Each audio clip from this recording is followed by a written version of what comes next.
Remember when advertising was fun? It wasn't all that long ago, really. You'd spend your days goofing off, grinding on the work, and playfully exploring new possibilities for your clients. It was pretty damn cool.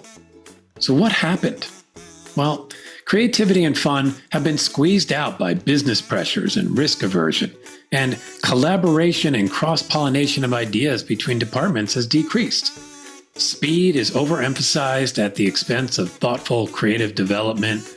There's a lack of trust and psychological safety to take creative risks, and many workplaces have simply become joyless and overly constrained with fear of lawsuits and HR issues around potentially offensive content.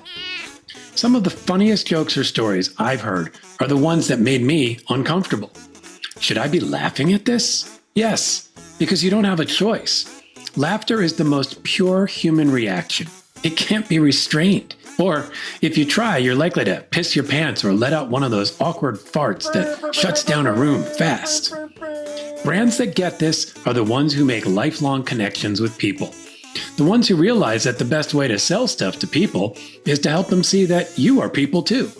Real, awkward fumbling. Insightful, hopeful, grateful. The three co-founders of Hackett Brooks get this, and they're building an agency to help brands use comedy as a platform for creating work that will make people laugh, cry, and fart their way into brand love and loyalty.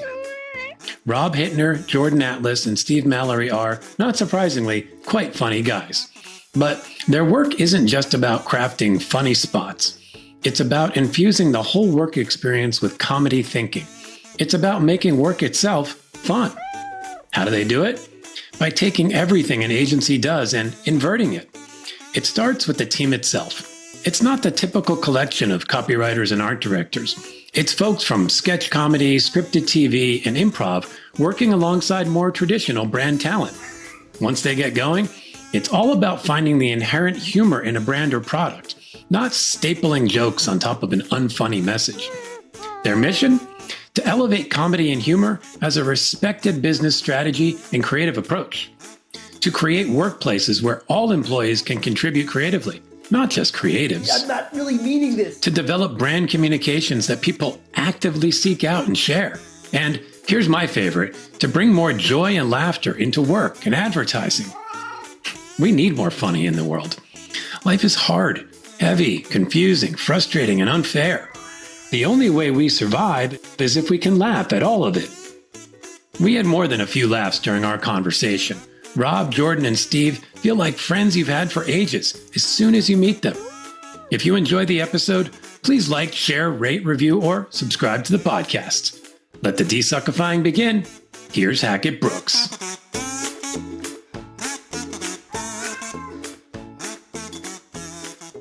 All right, Jordan, Robb, and Steve, welcome to the Desuckify Work podcast.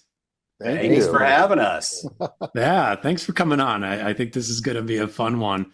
Before we dig in, I want to give you guys a chance to introduce yourselves. So feel free to go around the horn and maybe squeeze in a little bit about what you're doing collectively with Hackett Brooks and all that good stuff. Yeah, look, I'll jump in first. Robb Hittner, been in the advertising, marketing, communications industry for way too many years. Hackett Brooks started as an idea that Jordan and I first had, and then we talked to Steve about it some time ago, and it was like, we should actually do this. And then we didn't do anything about it for a long time. But, like I said, I've been working in this industry a long time, mostly on the business side of it. And the reason is I always fancied myself as a creative, but I don't have half the talent that Jordan and Steve do. But also I found there was a dearth of people to understand how to connect creativity through the strategy into the business side. So I started to do that at the early age of what I call the digital insurrection in the late 90s, early 2000s, and just kind of found my niche there, and I stayed there, and I got tagged and branded as the suit, and I never really thought that. But I guess for these purposes and where we are in Hackett Brooks as well too, I still sort of keep that moniker. I like it. You don't give off soup vibes, Robb. So I thank you, and my mother thanks you. He looks good in a suit, though. He does. He has the shoulders for it. Nice. Appreciate that. I guess I can go next. Yeah. I'm Steve Mallory. I am one of the, what do we say, co-idiots? Co-idiots. I've been an idiot for a long time, so I'm fine with that. I spent a long time with these two fellas in the big marketing world. And then it was too steady, too stable, and too predictable. So I left and became a screenwriter in Hollywood. Nice. Yeah, because you don't want Right. too much stability as you get older. Exactly. Good planning. And Yeah. somehow got lucky and sold a couple of movies and got to write a bunch of stuff. And Nice. um, but always had like at least a pinky toe still in branding, marketing, advertising, and PR. And you try to have those conversations with comedy writers, and they're like, "I just want to talk about farts. I really don't want to talk about KPIs." So it's nice when they approach me. I'm like, "Good. There's a part of me that still wants this. This is fantastic." So it's a good meld for me. Excellent. I feel like how many farts is a good KPI Yeah. for your daily living. You have to start at 6, and that's something that's too much for people. Yeah. Yeah. Well, as usual, I'm going to follow farts. It's like a perfect lead in. Yeah. So as Rob and Steve said, I've been in marketing in some capacity for 30 some years. It's hard to even say it out loud, but I do remember my first job. We were still hand setting type, and then they brought the computers. Not too far after, but they definitely did. And Rob was, we met. I was living in New York, and I took a job in LA, and the owner of the company was like, "You should meet this guy, Rob. He runs all the accounts." And again, just to be a cliche, in my past, there was the division between the suits and the creatives and stuff like that. And pretty much everything had lived up to it in my experience thus far. And so I remember saying to my wife, I was like, "Listen, I'm talking to this guy, Rob. It'll take 5 minutes, like whatever. It's no big deal." They came back like an hour and a half later.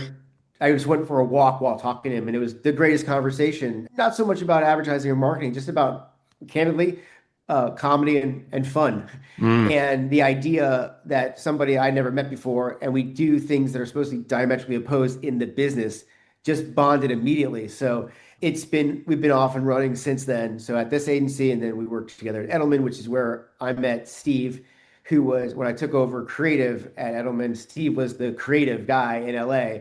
And I just never met anyone like him. Like, it's just so extraordinary and expansive with his thinking. And it's like, they always say, like, find your people, which could be really cool, or also like knit it into a pillow. But let's go with the cool part. Quickly, the three of us just kind of bonded over the things that we could do versus the things that we couldn't. And it's just been like that ever since.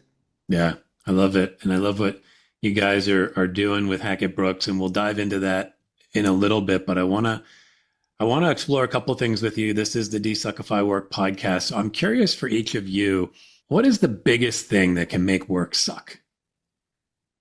I'm going to start here because this could be the entire podcast. I just want to put that out there. So everybody should strap it.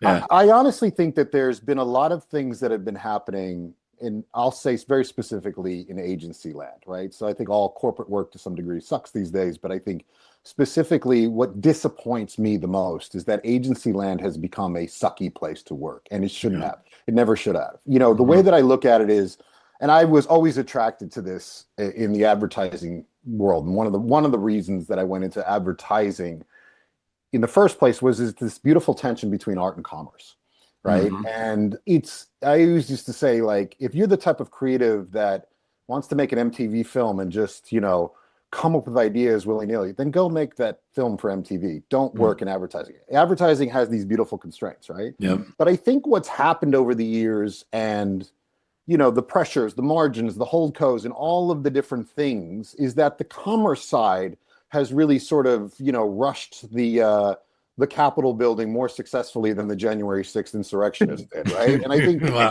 We went there. I love it. I did go there. I think with the Viking helmets and everything, but I think what the issue is that it is stomped on the ability to be creatives, right? To be creative inside. And what do I mean by that? What I mean by that is whatever your definition is. I don't think you can put a band around creativity in the definition of that, right? And I think what's happened in ad land, in our corporate world, the reason it's just not as much fun is because you haven't really been allowed to explore that creativity as willy-nilly, right? And there are a myriad of reasons why, right? The business pressures, as I've mentioned before, right?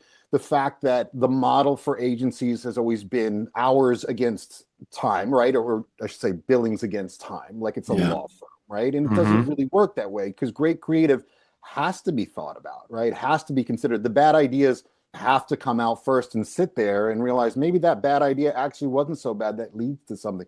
But when you're constantly squeezing it, it creates tension, and it's the wrong kind of tension. And I think what's happened is that the creative work has suffered because the creatives aren't feeling as creative in it. And I think particularly comedy has suffered the most too, because a lot of workplaces, quite frankly, have employed thought police. And I'll go there for a second too, right? Yeah. The constraints about, or the fear of being sued by an offended employee who's offended by an idea or a word has created workplaces where people are like, oh, I better not say, I better not think, I better not do. And that has also constrained our ability, I think, to come up with ideas that may not be the right idea, but certainly can spark and lead to things. Yeah, I get all that. I can amplify Robb's thing too with the thing that I think I found that when it worked, it was the best. And when it didn't work, every business place I ever worked suffered, which is actual collaboration. Yeah. That I think one of the reasons why I left a really good job. My wife did not want this to happen. Let's say it, to go work in entertainment is because I left a place where collaboration was becoming more and more challenging, more and more difficult. People were not recognizing each other, weren't allowing things to work among each other. We were trying to be a little bit more, I don't know, isolationist with each individual. Go work on your own thing. Yeah. And so when I got a taste of writing on a movie or producing a movie, that is a team sport. Like no one person can do it, and everybody has to participate. And I think that dovetails into what Robb was saying, that creative needs real hardcore collaboration. And the three of us were collaborating when we worked together, whether we needed to be collaborating or not. We'd find reasons to be together because ideas came faster, they were more robust, they were more bulletproof. Yeah. And I think as companies try to solve for X, collaboration, and then also recognizing the talent that should be collaborated with disappears. My successes have always come when someone goes, wait, you're good at this thing, and we need to put you with these people. And that happened less and less the further you went in the business, I think. Yeah, I get that. I almost wonder if that's partially just a function of the ridiculous timing on stuff. And it's like, there's no time to really be thoughtful about putting the right people together, because each of them's going to bring that magic little slice. But it does kind of suck. Jordan, what's your story on what makes work suck? It's funny. What makes work suck for me the most? It's funny because it's in your name of like desuckify work. What made it suck for me the most is that we left work behind. We there to work. So instead of trying to make that fun and exciting and inspiring, we went, hey, pizza parties and bagel this and food and that. It just took us away from the work, which kind of just eroded the problem. It heightened the problem because then we'd go and do this thing only to come back to the work. Right. So by leaving the work behind, I think it was already DOA for me. So what I am excited about with what we're doing now is putting all the fun back into the work. Because if we just go to the parties, then this becomes a pain in the ass. And if we just go and make space and make people feel comfortable and whatever that looks like, we're not getting any work done. I think people, at least in our business, want to work.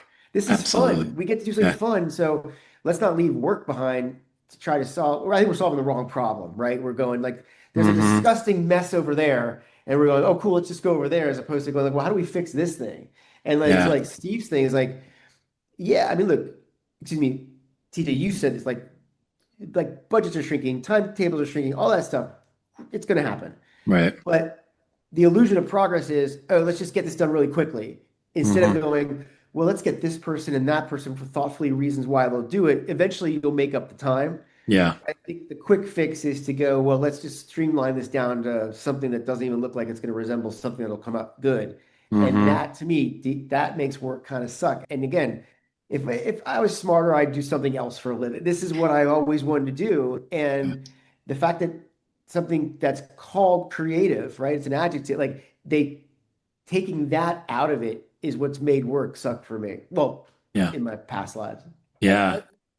DJ, I want to build, because there's something too. I mean, Steve alluded to this. Like, we, in our names, you know, we call ourselves co-founders, but we also call ourselves co-idiots. And the reason that we call ourselves co-idiots is it's a multiple reason, really. But one of the bigger reasons Jordan just touched on, which is like, I feel like such idiots because we've watched this business erode. When we got into this business, because we're able to connect brands to people, not even consumers, right? People. Yeah. At the end of all of this is people. And it's like, we're idiots because we were part of the problem, right? And we didn't do this a lot earlier. And this also gets back to me, some of the desuckify, again, being the suit, and I'm doing air quotes that nobody can see, but being the suit. I remember at a time when we were still the agency, the creatives, right? The team were the best part of the client's week, because this was the part where they didn't have to think about the media dollars or the placement or the zeros and ones. They could just jump in the nice warm pool of creativity and work with us, right? And then all of a sudden, like, we became this, you know, representation of two deadly sins in their Outlook calendar of sloth and anger, right? They just didn't want to. They no longer were having fun with the agencies. To me, that's an alarm bell, and that's something that we are absolutely changing, because to keep clients out of a process doesn't really make sense when the process is for them and paid by them, right? And it's this notion, like, why did we as an agency make it so difficult for them and create so much animosity that we were no longer the best part of their week? I think we need to, if nothing else, we need to get back to doing that. Yeah, that's a shame, and I remember when it felt like that, and then I remember when it didn't so much. And I really like the idea of idiots. I mean, it's funny to me because, you know, there's this line that I had for my business at one point, was something like the optimal blend of smart and stupid, and it was based on that idea that, like, there's so much good that comes from, like, sitting in the idiot space of yourself, right? And just allowing yourself to be dumb and goofy and silly and stupid and say the stupidest crap you could think of.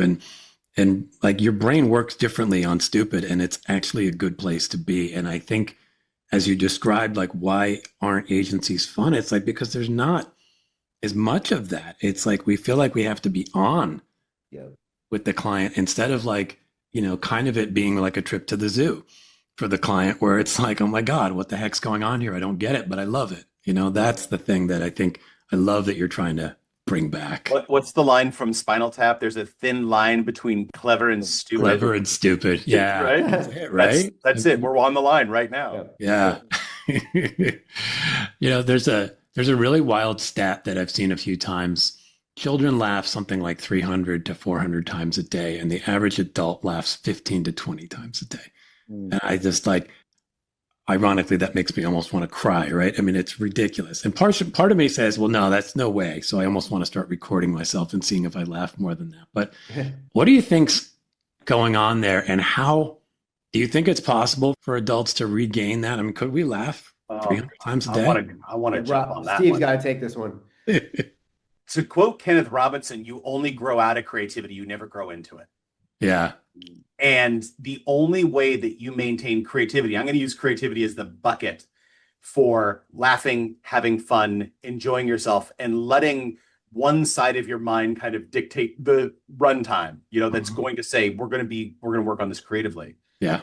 That it takes the kind of work that other people, my understanding is that, like, people do sit-ups and work out. I'm sure it's fine for them. But for me, that same level of effort needs to be put into some sort of creative thing.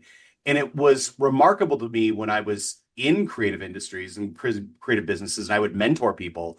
I would say, well, okay, this is what you do. What's your creative outlet? What are you doing? What are you doing aside from this? And I'm like, I don't need you to be on stage, but do you go to concerts? Do you take pictures? And the number of young adults that had just dismissed a creative part of their life and essentially starts shrinking and atrophying that part of their mind that allows them to laugh, that allows them to enjoy, that feels artistic, that feels connected, goes away. And I gave assignments to 5 young new people into the agency. I'm like, all I need is every single day, you to take one picture with your camera phone that you have with you all the time that you feel captures a moment for you or is artistic. Mm-hmm. And some of them came back and said, I couldn't do it. Nothing was art. I couldn't see a single thing that was of value. And other people were like, this changed my whole life. You're like, oh boy, neither of those is the right response. Neither of those are.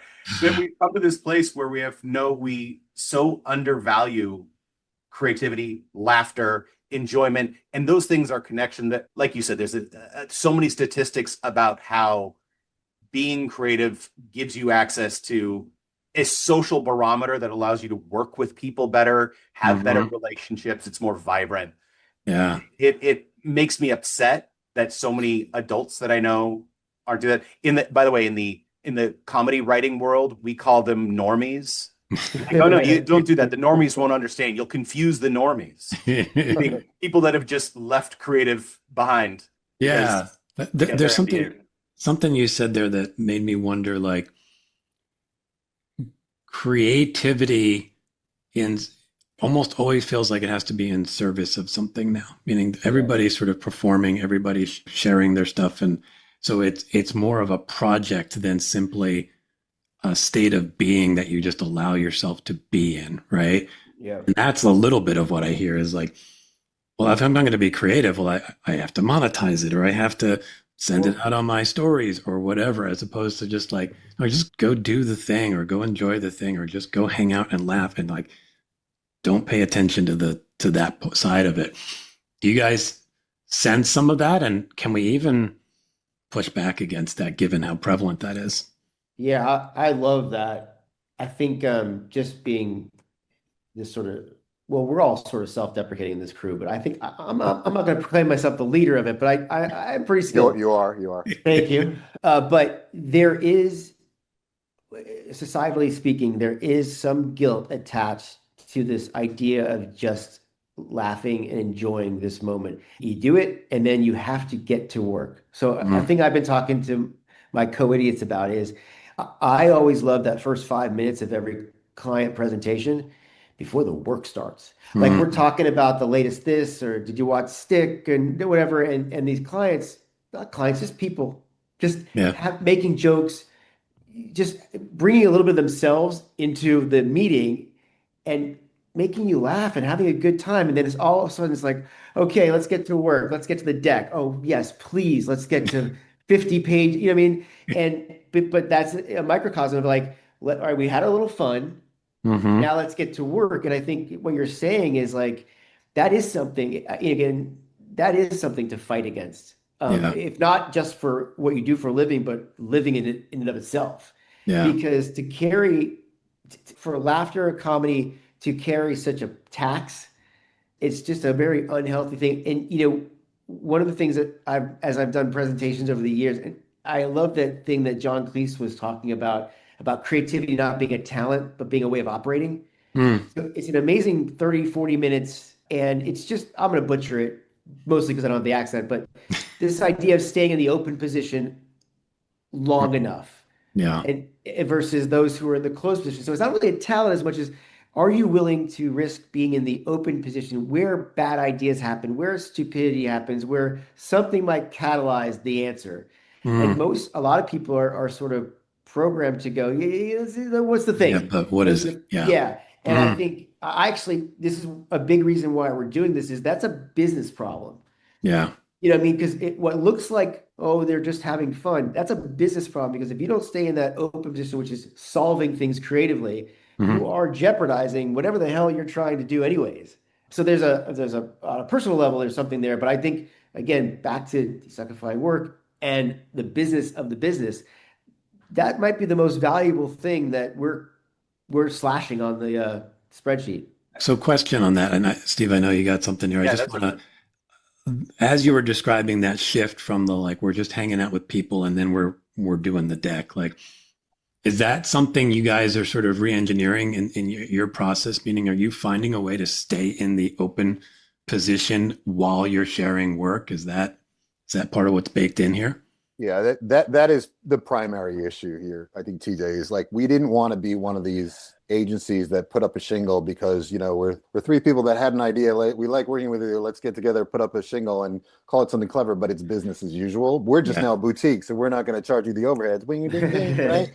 That we didn't want to do that. And so fundamentally, the way that we took 4 months to actually build this, rather than just hanging up the shingle, we sat in diners all around Los Angeles, scratching on the back of napkins, ideas that for us are like, how could we do this so that we can fundamentally guarantee it's different? And one of the things that we realized was we needed to invert the process, right? That we couldn't just take a brief, right? And then just go, okay, we'll just make it funny. That is part and parcel of the problem. There are great writers out there that work in advertising that are very funny people. There's funny ads out there all the time, right? We are not sitting there saying there are no advertising that's funny. That's not the issue.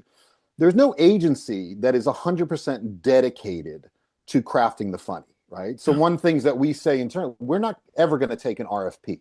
We will take an RFC, right? A request for comedy, right? Which means don't come to us unless you really want it to be funny. So our process is to really find the humor in it itself, right? Our process is inverted so that we start with what is actually funny about the brand, the message, the product, or the products, right? Because if you're not starting there and you're trying to like tap it on to the end, you sort of are just repeating in a different way what everybody else is doing. And, you know, Jordan was right about this. Like, when we start a meeting with people, it doesn't end with like, okay, small talk's over, right? Let's get into it. The point is that you learn something about everybody, right? And you're understanding, like, ultimately this connects. The reason that humor or comedy works so well, quite frankly, is that it connects because people see something inside of themselves, okay? And one of the big reasons we started this now, and one of the reasons I call ourselves co-idiots that we didn't start it earlier, but it is true, is because now more than ever, we need to laugh. Right? Whether it's our external world or the world on our phones, or, you know, it just, everything seems a lot harder now. And our business, as we stated beforehand, has become harder. So we took 4 months to figure out, like, how do you take what's good about it and what's great about the things that we not only love, but know really well, especially from very different backgrounds that the three of us have. How do you put that into a blender, but not to mash it up, but to actually very smartly, like, pulse blend it, right? Not just hitting it on the eye, pulse blend it so that you go, okay, this is right. And that's why it took us some actual time to figure it out. And I feel like we have. Yeah. Steve, I want to come back to you. You had a thought before. Is it still in there? Well, it was just about what Jordan was saying about, I originally, my comedy background started at the Groundlings Theater, which is, you know, famous improv sketch, Will Ferrell, Kristen Wiig, Melissa McCarthy. And when I talk with those people about the work they've done, you will talk, it's like, oh, I saw you in a sketch, or I saw you in a movie, or I saw you in a show. The first thing they discuss is how something went wrong. And all they want to talk about is the bombs. They want to talk about how this crashed and burned. And it is such an embrace of a failure as that's the best. Yeah. Melissa McCarthy's a friend. There was a point where she came off stage for a quick exit and back on and broke her nose.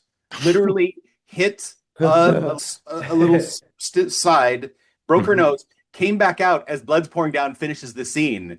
And if she tells you the story, it's like, this is the greatest thing that ever happened. I broke my nose in a terrible sketch, and that's what I remember. Where it's such a different perspective. Like, the failure is where you're trying to get to. You want to have as many failures as you can, because those failures are how you navigate to the next thing.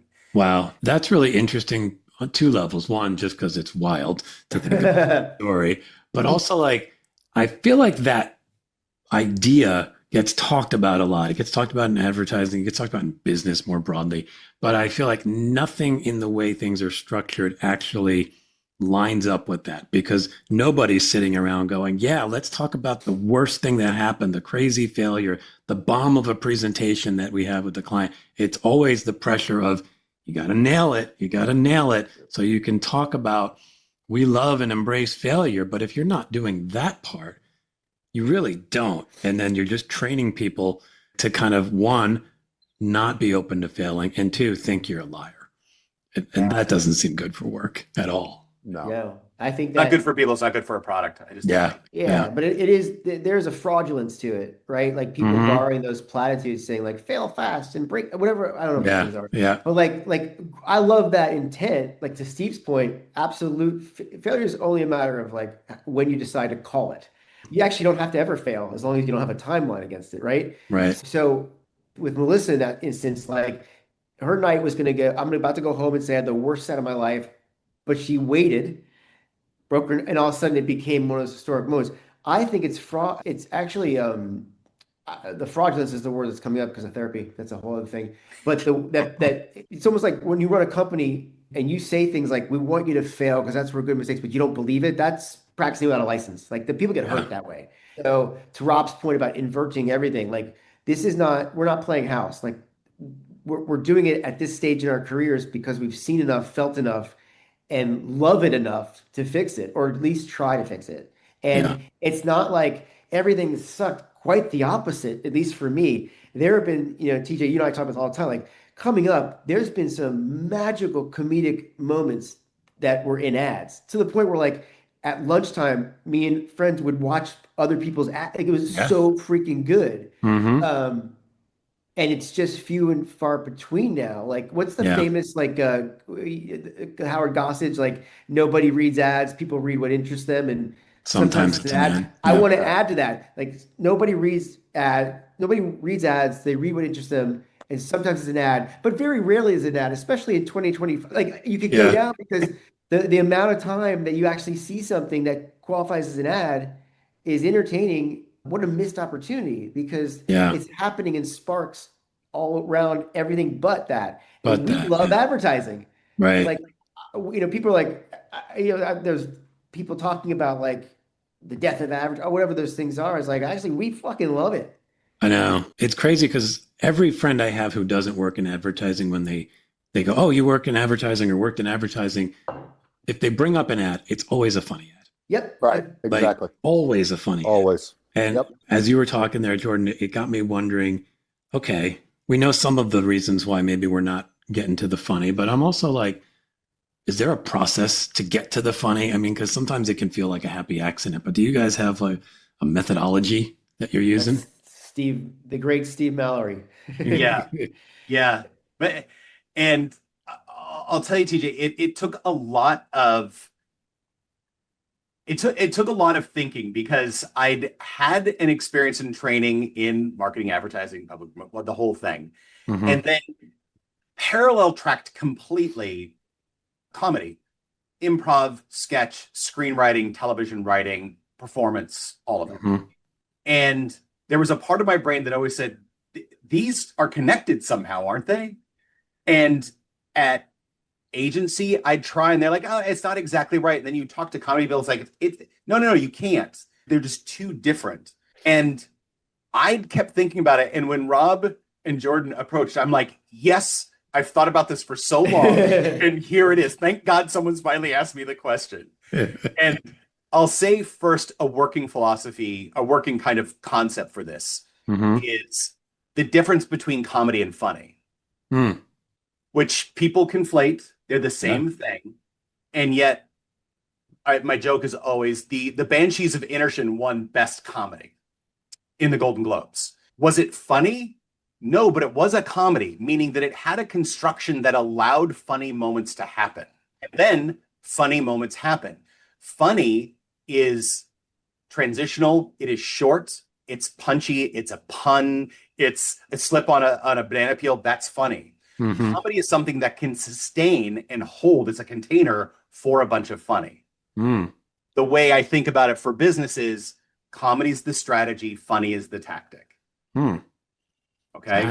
How do you get to that strategy? Like, I'll just say, let's imagine I'm a CEO of a brand, and I show up at your guys' door. I'm curious about this thing, and I go, all right, how are you? I make laundry detergent.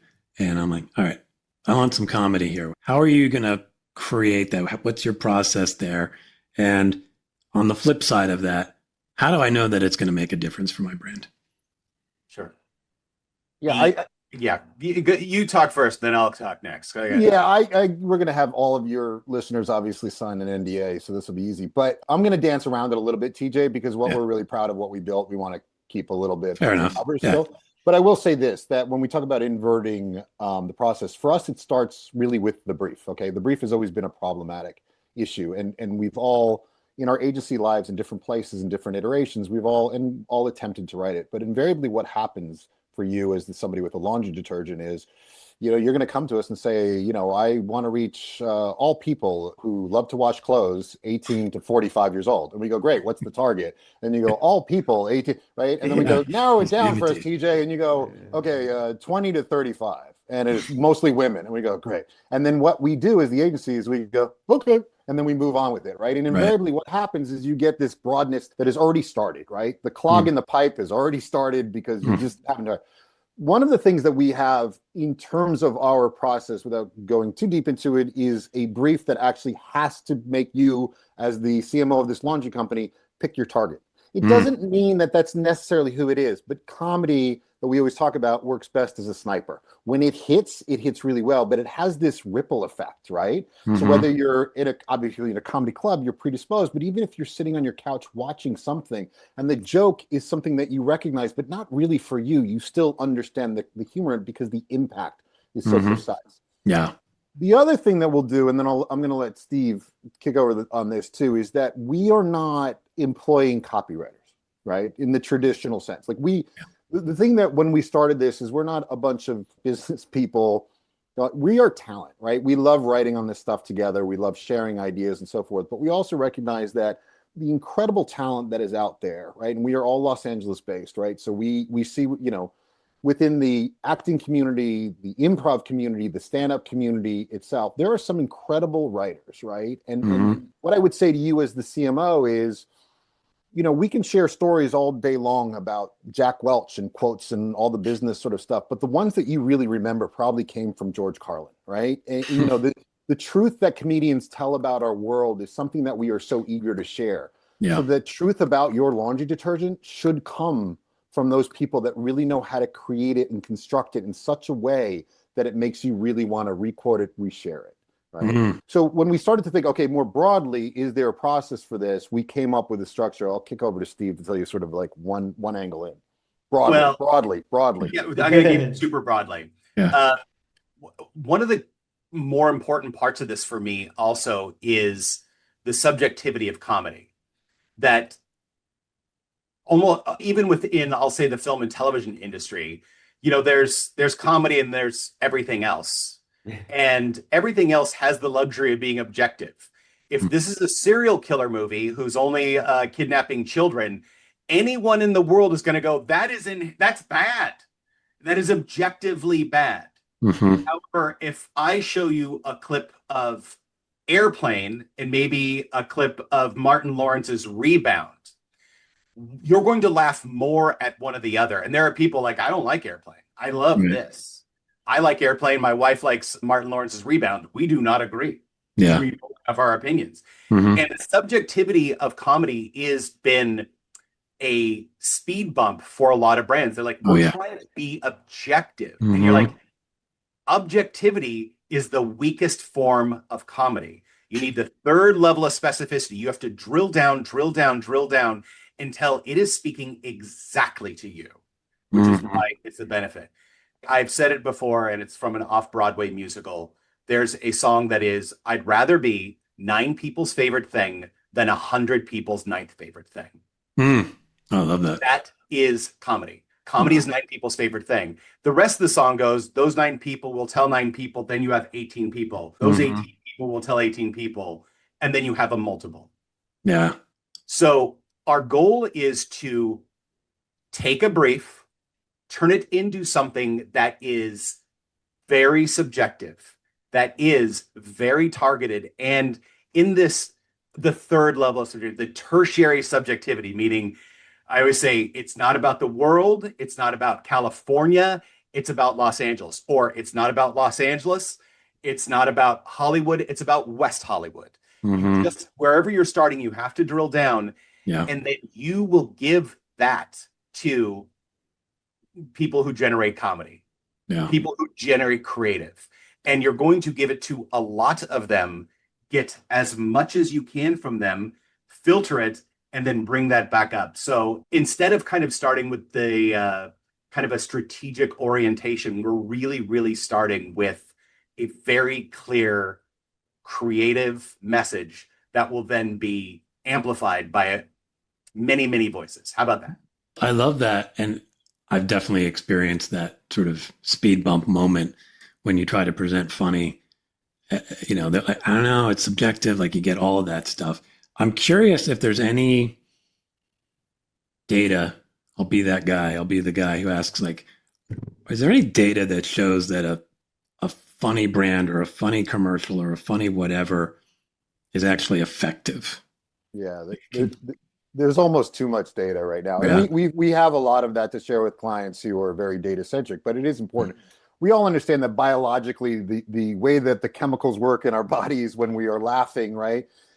You know, they increase our likability of something. But I have fMRI data as one data point from Stanford, which did a whole cognitive study, which showed that ads that were humorous had a recall effect of somewhere between 42% and 137% 30 days after first viewing, right? Or your first point of contact. Wow. It's funny. We were just looking earlier this week too at System One just released a report post-con about efficacy in advertising too. And you sort of ladder that in with one of the things that they noticed was that there needs to be more consistency of campaign, right? But sort of the one-off bapping isn't really sort of sticking as much anymore. Yeah. So for us, you know, you layer in the impact of comedy. Comedy, you know, is such an impactful thing that you go, well, why isn't everybody doing that? Like, why isn't everybody doing it and creating campaigns that are consistent and are much longer rather than just a one-off thing?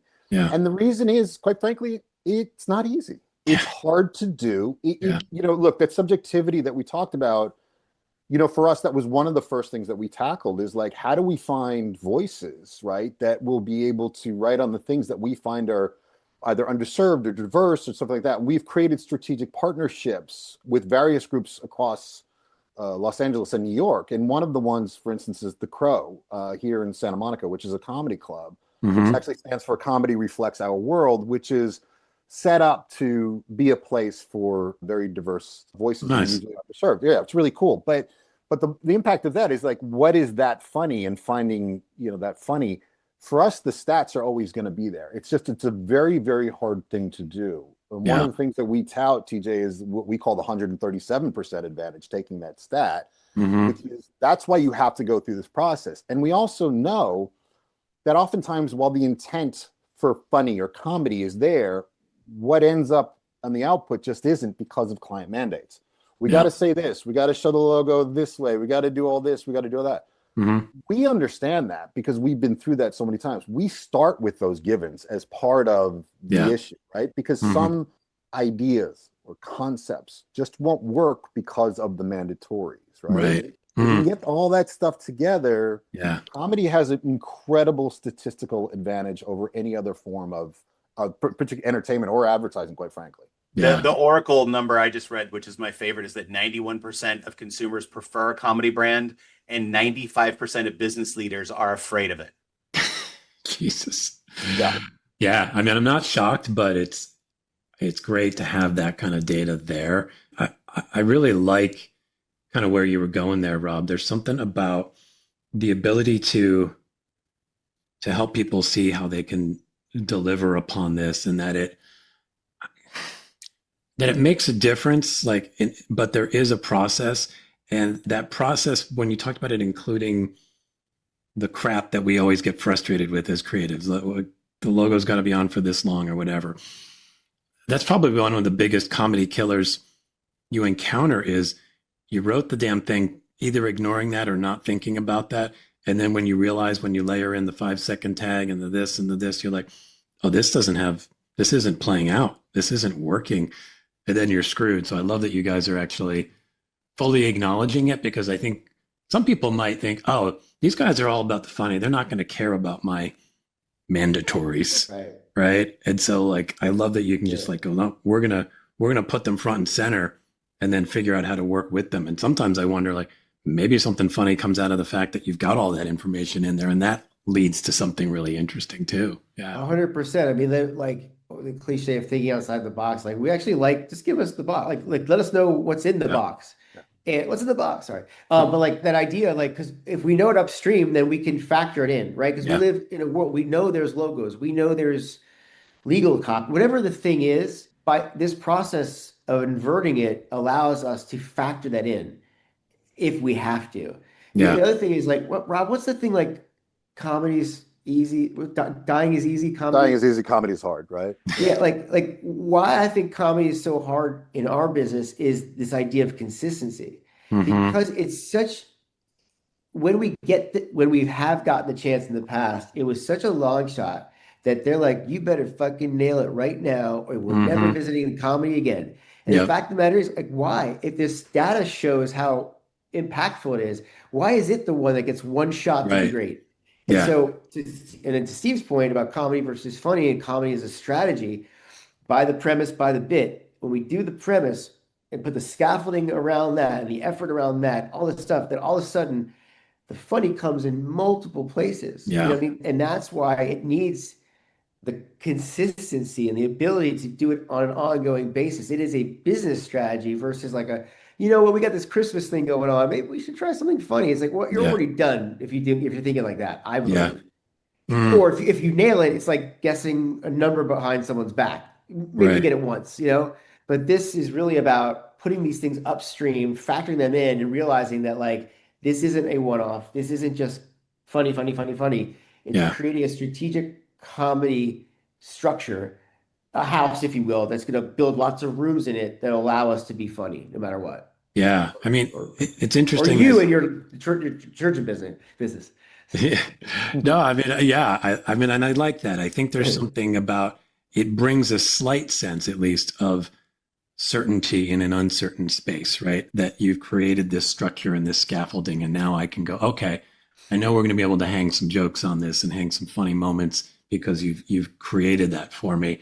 It made me wonder, and we were talking a little bit earlier about like why work can suck and why workplaces suck and how they're just not that fun or funny when they could be or should be. And I wonder, like, some of what you're talking about gets me thinking, and maybe this is because I work with brands like as a coach and on culture and things. I'm like, can you take some of this thinking around a brand being funny sort of outwardly and bring it into how they show up in terms of the kind of culture they have and create that scaffolding that allows and curates and creates more moments of fun and laughter and joy? Is there a translation here? It feels like there could be. 100%. I mean, it's funny, like, sorry, like shit in, shit out.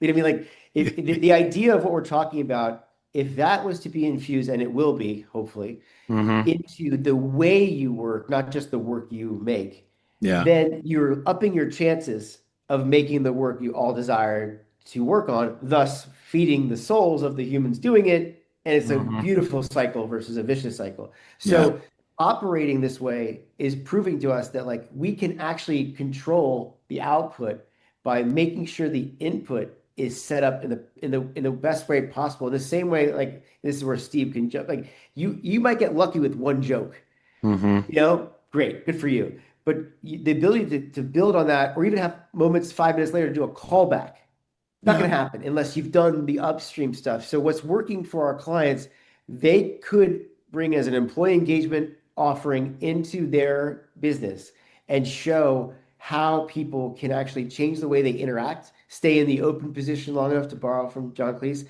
and actually impact not just, it'll impact I believe their work. I believe it'll impact the retention percentage for the business. And I think it creates advocacy on behalf of the business that people want to go, hey, you should work at our company's pretty rad right now. I mean, all that stuff is very important. A lot of times it's the quickest thing to get slashed when budgets are tight. Yeah. But that's just a fool's error, Yeah.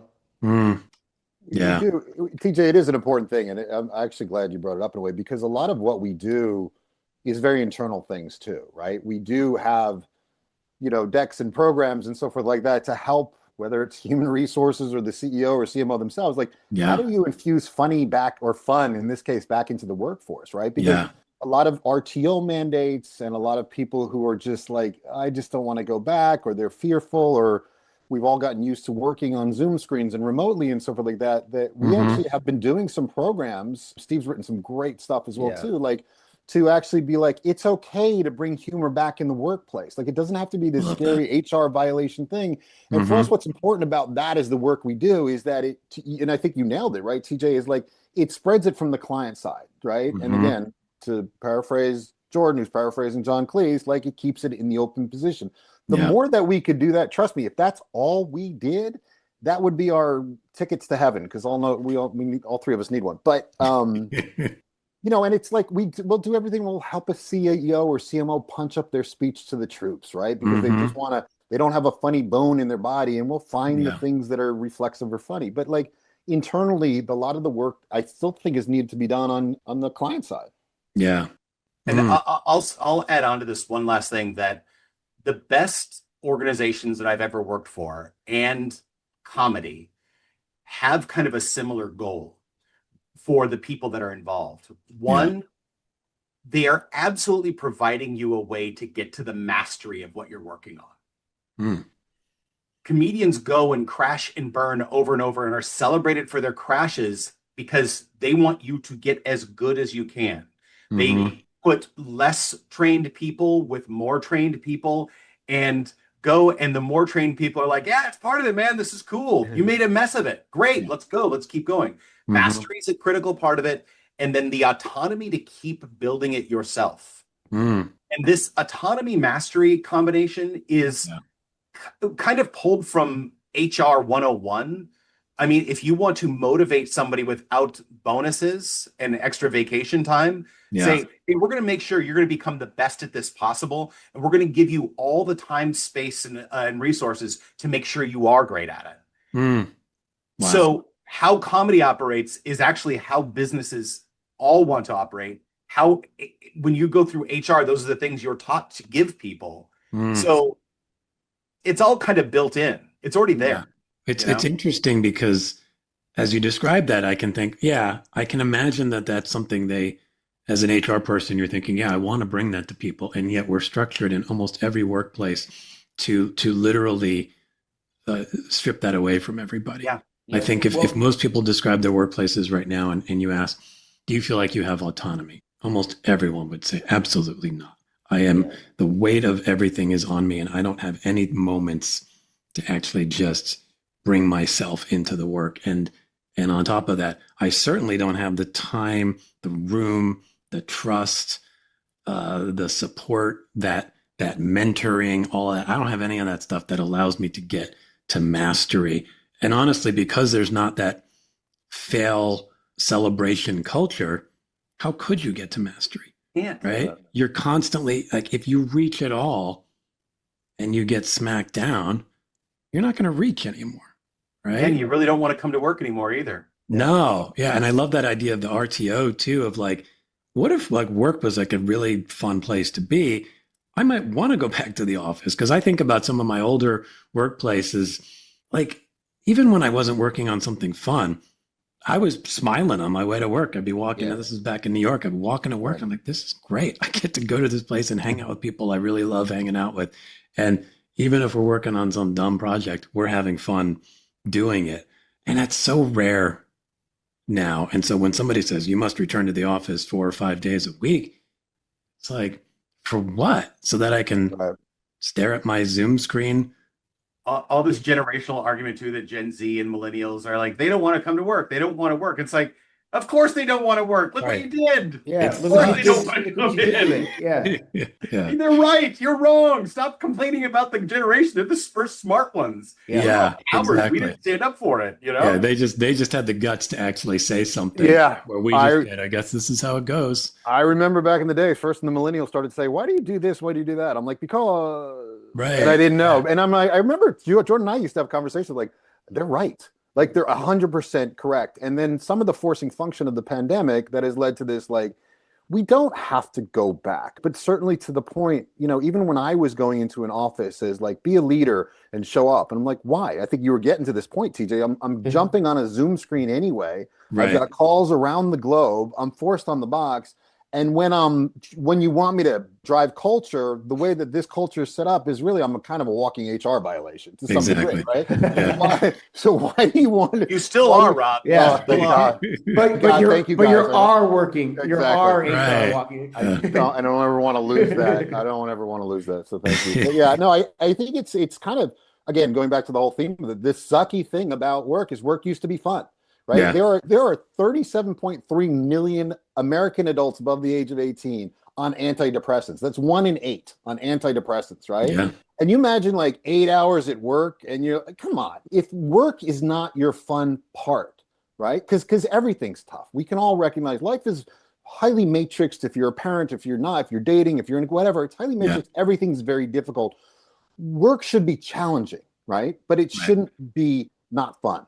Right? Work should always be fun. And the type of work, particularly in the creative industries, to bring it back full circle, should absolutely be fun. Because if you're not bringing that energy, if you're not bringing that ideas, and if you're not bringing those things in an environment that allows you to try and push and get right to the edge of it, right on that line, or maybe even over it, it's okay. Again, we can call it a failure. Bring the failure back. Call it a failure. What did we learn from that? Great, move on. It's like raising children, right? If our children, every time they failed, we're like, I mean, that's my kids, but like, we have to grow and learn like that. And I think this issue of like, what is going to happen to the corporate workplace, right? Post-pandemic, RTOs. Now there's a lot of obviously talk about AI and the economy and all that sort of stuff. To me, it's like, it's too much. It's too much to think about. So I think about the one thing that Hackett Brooks can bring to this, which is we create fun things for people to engage with your brand or message or product and go like, oh, that was fun. Thank you for giving me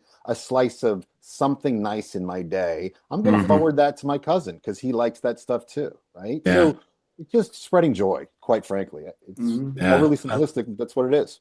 I love that. I love where you're landing there, Rob. And it brings me just to a question maybe for each of you. If you are able to look back in 20 years at what you built here with Hackett Brooks and you felt really great about it, what does that look like? I mean, I tell the guys this all the time. I have this real weird, like, I'm not a visioning guy, a manifesting guy, but I have this really weird vision of us, and I see us in terms of our success and so forth. And I think what it looks like to me is fundamentally we have created a culture completely based around humor. The heroes of our world are not the Leo Burnett's, they're not the Bill Burnbacks, right? They are the George Carlins, right?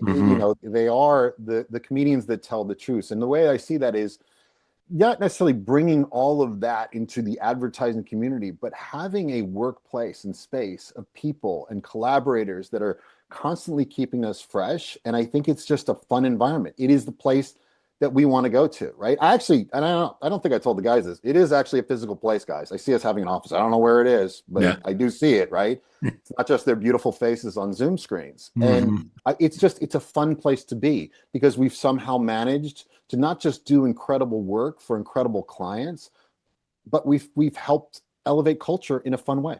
I just found out we're returning to office from Rob right there, so I'm a little upset here. No, I think what Rob, exactly.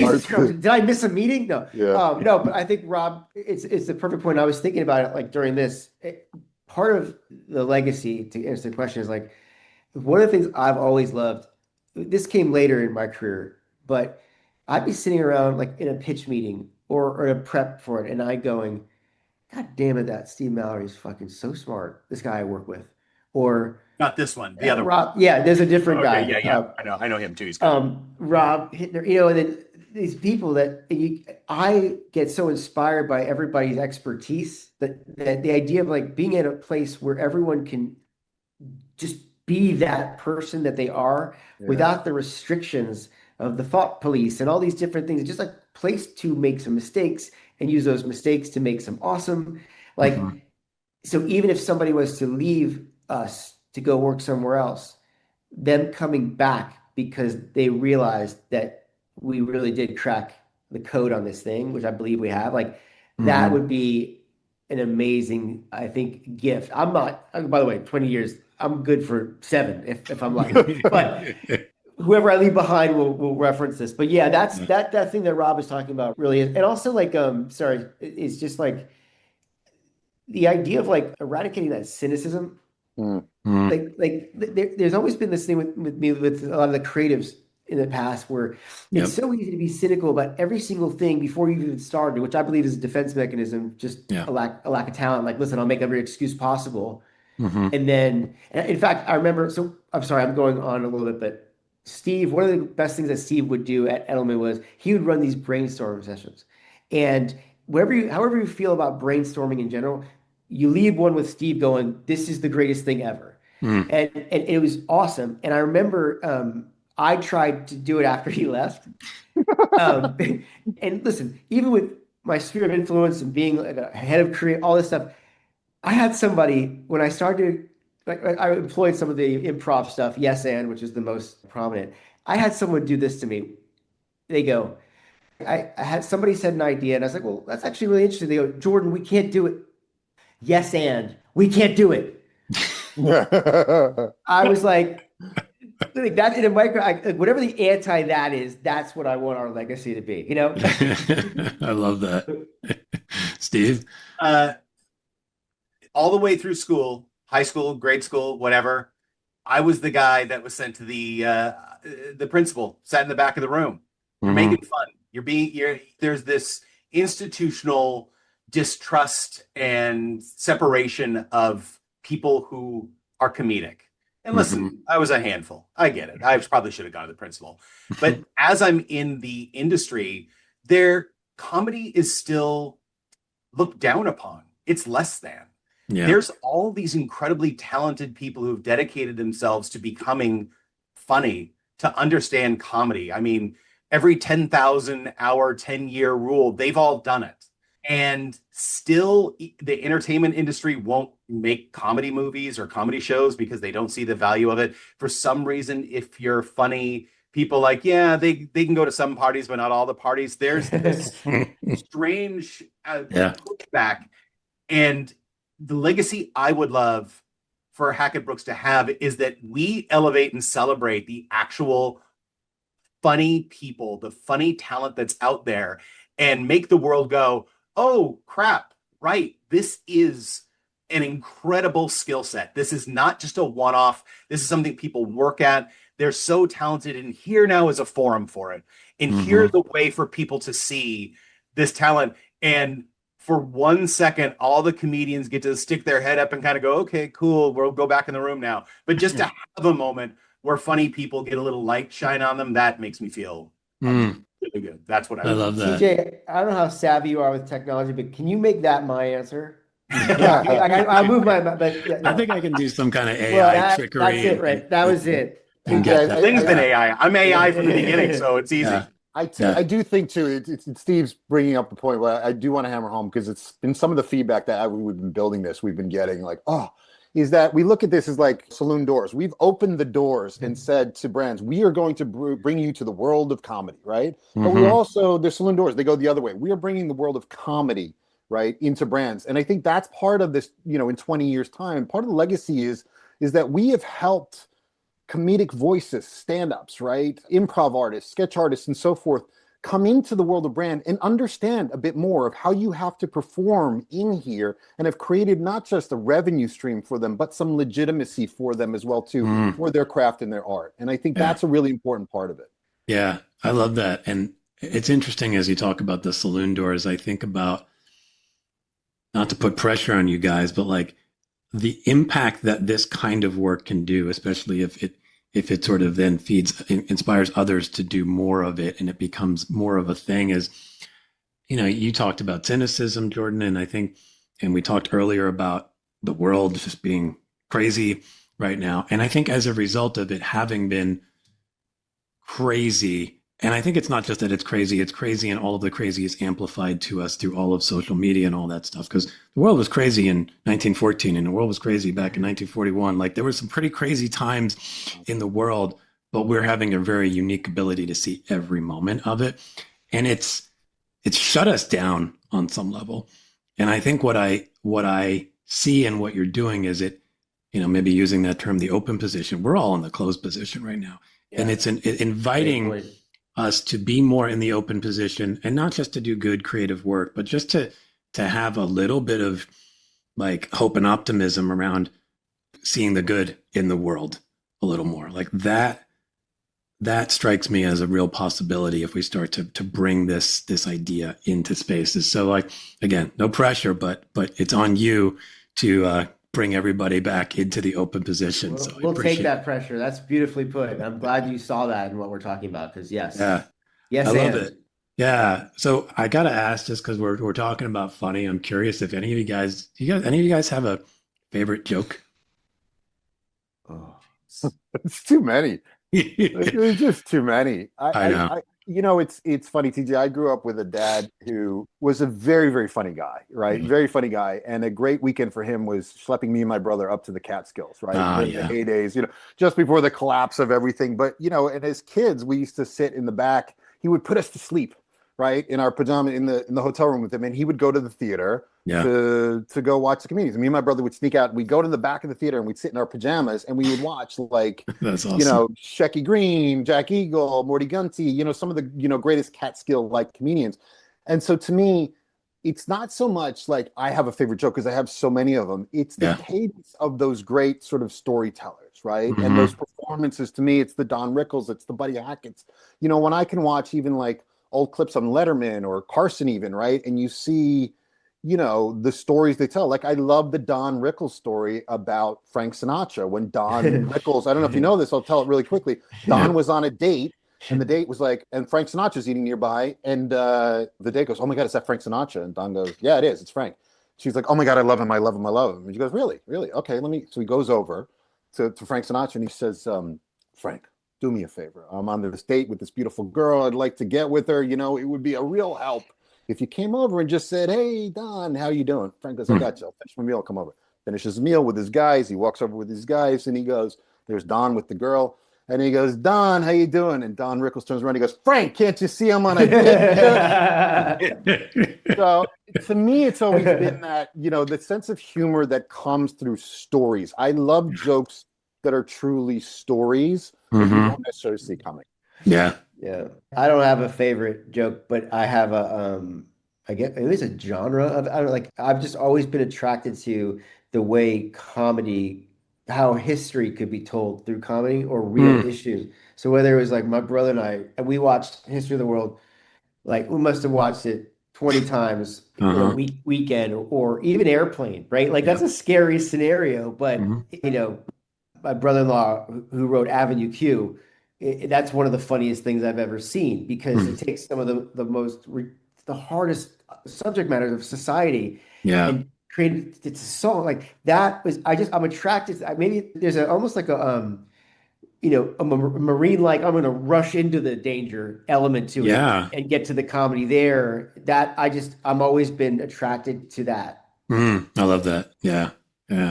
I'll say, as a comedy writer, and literally the bulk of my profession has been on set doing something called punch up or writing, where you'll see a scene and then you write a bunch of jokes. So when we reshoot it, you're going to change the cameras, take another take. Here's a bunch of alternate things they can be saying.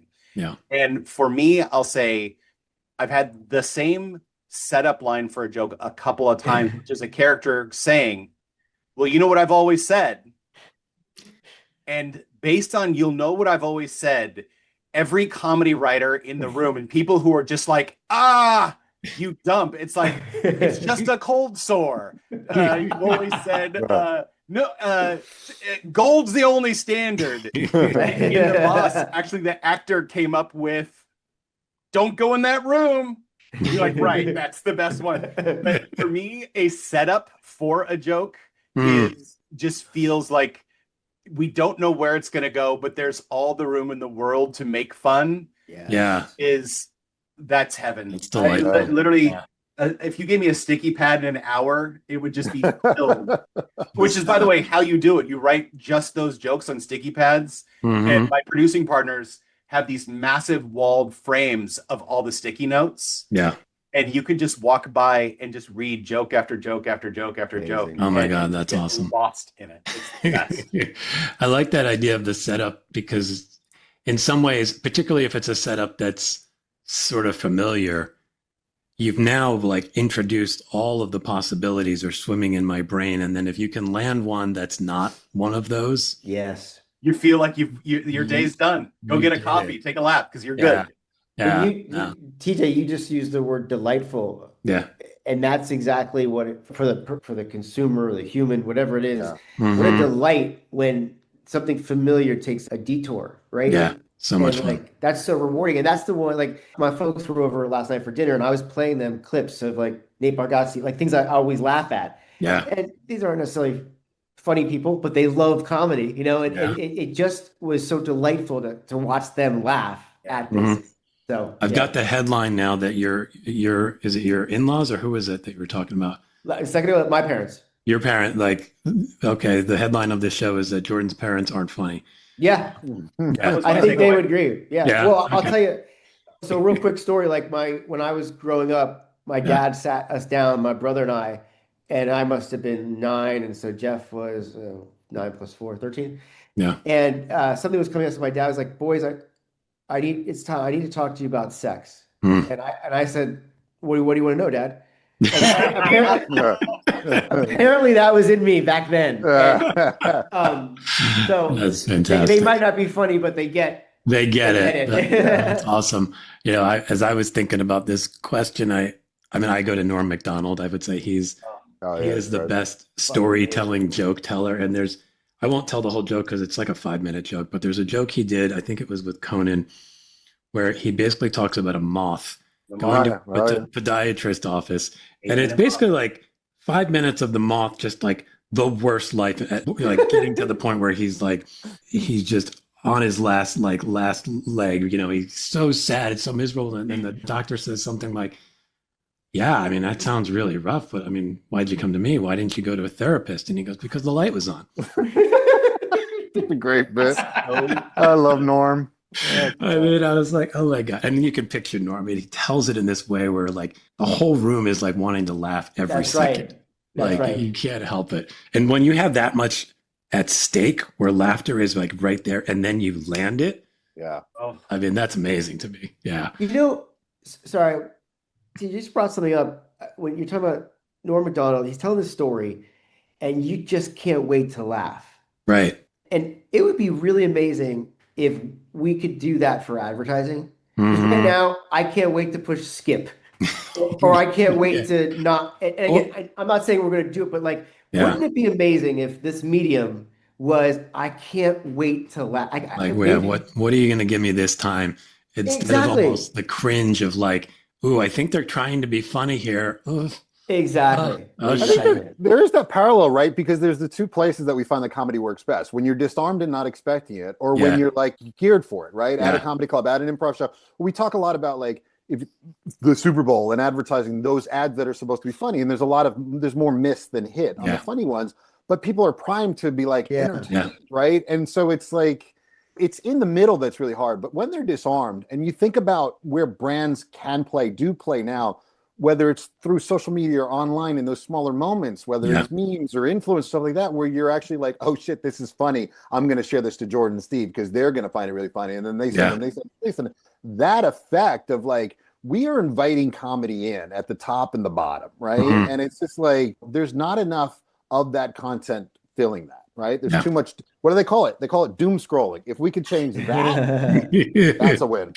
Yeah, no, I love that. I don't know what the new name would be if we're actually like looking for funny, you know? Yeah. Yeah, I love it. Hackett Brooks scrolling. There we go. I love it. Put a TM on that. That's right. So I've been, asking you guys a bunch of questions. I'm curious, do you have any question, any of you guys that we could throw back to our audience? Yeah, I mean, I was curious, right? Because I think you've done at least published 88 episodes at this point, right? Mm-hmm. I think for those more loyal audience listeners, what is the themes of where they're seeing, right? Is the levels of hope are pretty high, right? From the 87 that I've listened to, the hope is pretty high. But I'm curious for your audience, is the hope real? Is it tangible? Yeah, that's a great question. Yeah, I don't know. I mean, I know I'm on the fence sometimes.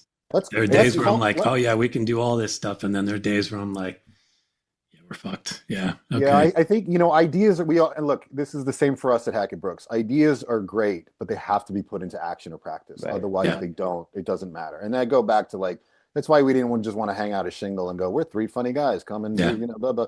But I think that it's like, again, Steve mentioned exercise before, so it's a callback.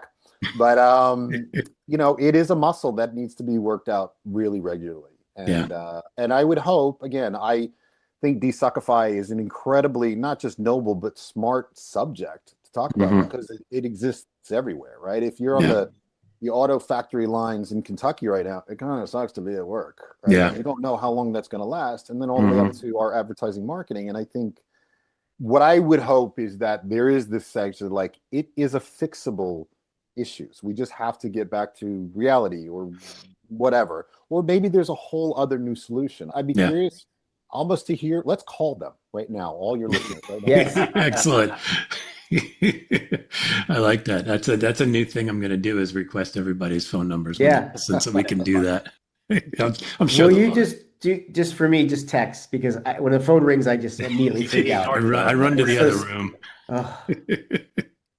Either you guys have a question for the audience, or was that the group question? That was pretty damn good for me. I like that. We'll roll with it. The one that always, because I've heard it from so many people about what is the absolute cringiest thing that a company has done to try to promote the happiness in your office. Absolutely was That's not. Good. That's a good one. That is so good. Yeah.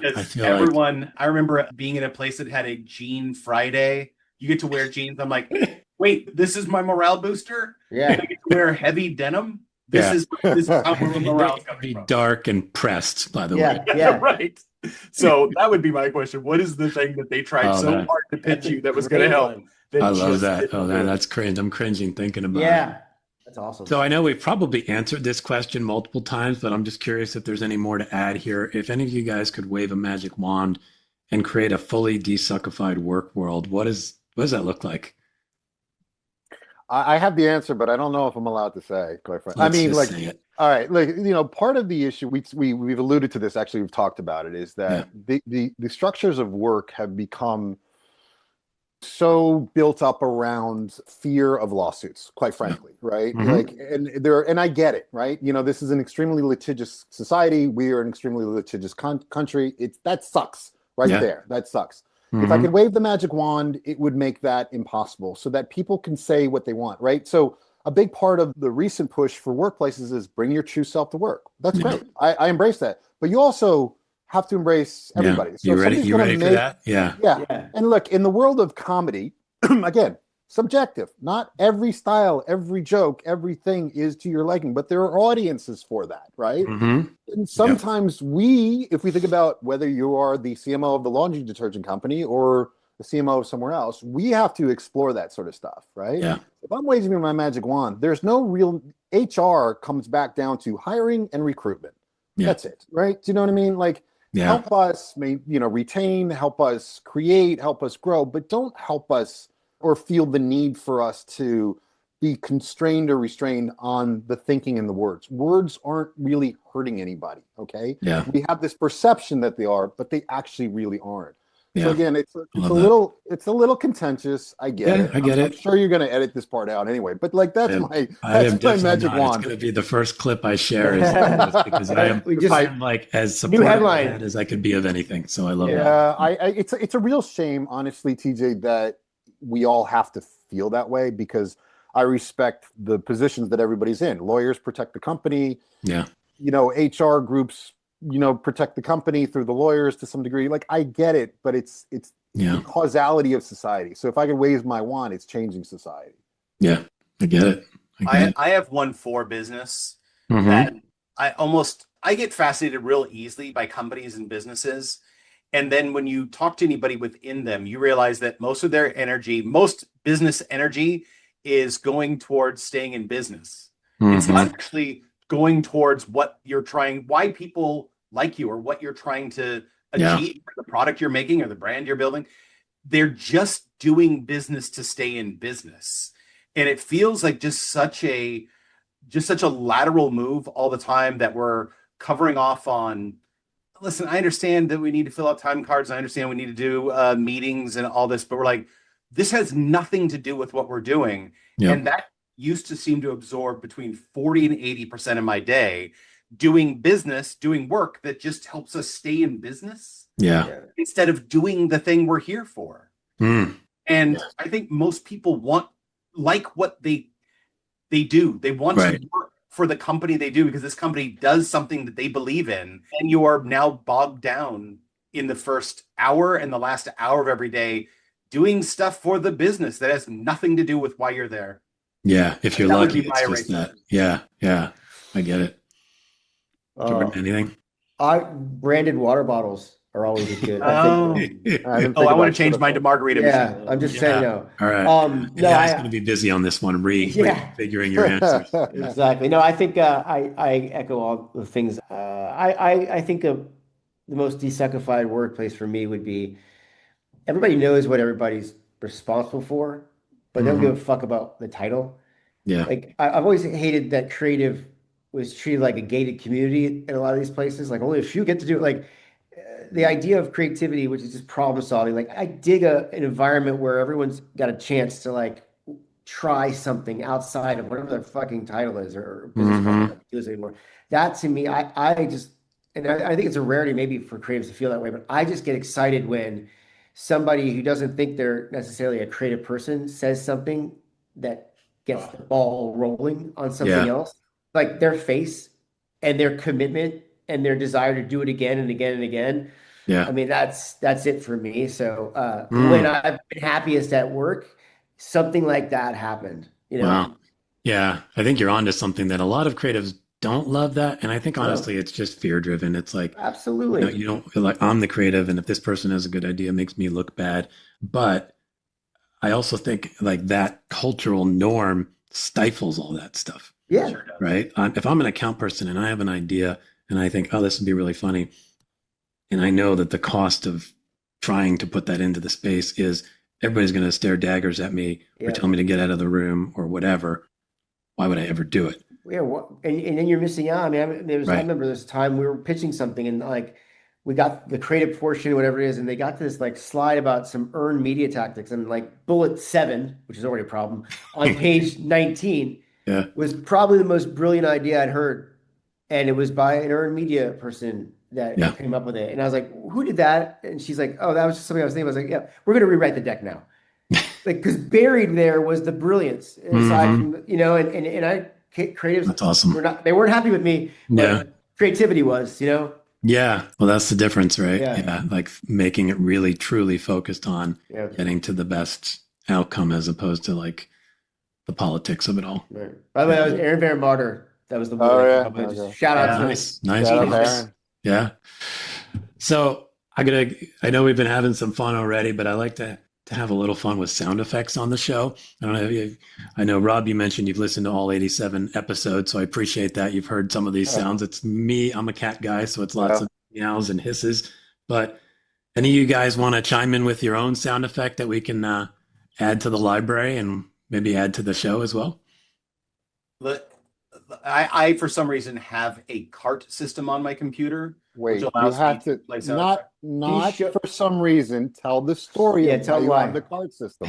Oh yeah, so during a recent pandemic, we found a way to play poker online. Like you would play like through this platform, and people all over the country would play. And as we would play, I started creating sound effects. So if anybody, you know, I'm pushing all in, I would have to play a sound effect. Yeah. And I have 300 stings, sound effects, and beats, music clips, this to amplify what people would do. Yeah. And when I saw this question, I'm like, the one that I think is the most important would probably be, and I don't know if this will play. Let me see if I can get it to play, but I don't know if it plays, the DJ air horn that would play when a goal is scored, sometimes also at a disco, but that was originally there to get people do crowd control. I'm like, I love the mixed message of the DJ air horn. Well, I can't play. Can you try to make the sound? Yeah, it's easy. That's I actually love better. that. Yeah, I want to dance when I hear that, man. Yeah. I don't ever want to dance. Yeah, you want to dance or else you want to scatter because they're going to use Yeah. It's one of the two. It tells me about, I guess, the privilege of growing up in a non-war zone. That when I think about dancing and I'm thrown like 35 years back into some club in Manhattan. Yes, that's right. Either of you guys got anything? I was going to leave it to Steve, but actually, when Rob was talking earlier, I don't have the sound, but I have maybe a brief for your audience and listeners, because Rob was like, listen, and I'm saying this in air quotes, which nobody can see, but I started going like, I wonder what those air quotes sound like. If there was a way to go, and like no one can see it, but he makes a sound. We all know that he's saying the word. That's kind of funny. I don't know why. Air quotes. I don't know why either, but it got me thinking. Wouldn't it be an air horn then? When we like, it could be, yeah. Air quotes, like kind of fluttery because you do a little bit of actually. It would be. It might be more like nebbish, like I'm not really meaning this. That's the one. That's your one. Grab that. Your Woody Allen-esque. I'm not really meaning this. I'm loving that right there.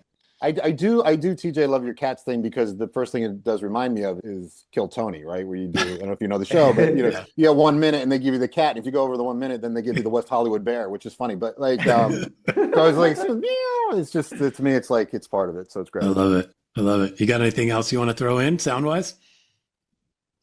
Was that it? I think Jordan killed it with the Nebushi. I think Nebushi played. Best of it all. We got a pretty good roundup here of stuff here. It'll all show up. So that's pretty much it, guys. I want to just give you a chance to like tell people where to find you. How can they learn more about what you guys are doing, whether individually or obviously with Hackett Brooks and all the good stuff you're putting out there? Yeah, I mean, we got this new thing called a website, which we're really proud of. I know, it's great. And we also have this thing called email addresses. Is that how you pronounce it? I'm pronouncing it. I thought it was a mail, no? Oh, no. Totally. That was something different, dude. That was different. Hackett Brooks is HackettBrooks.com, or just find us, just throw us an email at hello@hackettbrooks.com. And that's simple. And awesome. We'll get back to you. We'd love to talk to people about what they think is funny, what they want to be funny, and maybe together we can figure out what is funny.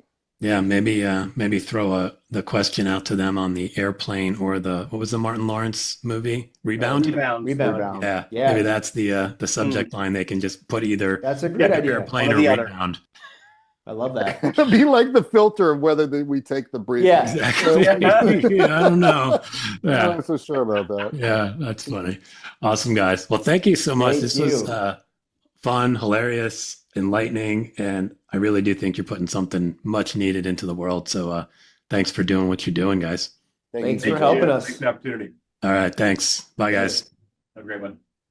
Thanks, everyone, for tuning in to the Desuckify Work podcast. And a huge thanks to Rob, Jordan, and Steve for bringing laughter and hope to the show. You can follow Hackett Brooks on LinkedIn and check out their site at hackettbrooks.com to learn more about their approach. You can also send an email to hello@hackettbrooks.com if you'd like to connect with the team. If you enjoy the conversation and would like to help your teams bring their absolute best to work, I invite you to schedule a free half-hour discovery session. Type meow in the calendar invite, and I'll also send you a free Desuckify Work t-shirt. Bye, everyone.